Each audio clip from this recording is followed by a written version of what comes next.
দুনিয়াতে একটু কষ্ট করে হালাল উপার্জন করে খেয়ে যান। আল কানাআতু মিনাল ইসলাম, অল্পে খেয়ে তুষ্ট থাকা আর আল্লাহ শুকরিয়া করা, এটার নামই ইসলাম।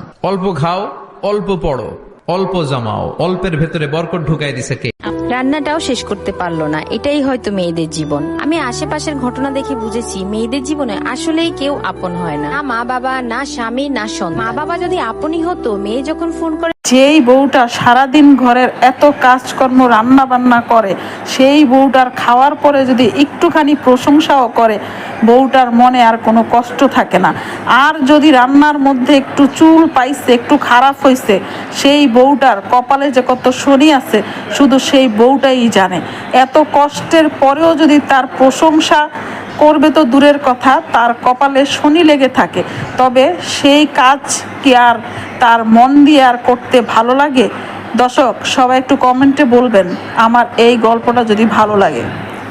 দুনিয়াতে যে আসে নিজের রিজিক নিয়ে আসে, কেউ কারোটা খায় না, খেতে পারে না। এমনকি আমার কপালে যতদিন একটা দানা বাকি আছে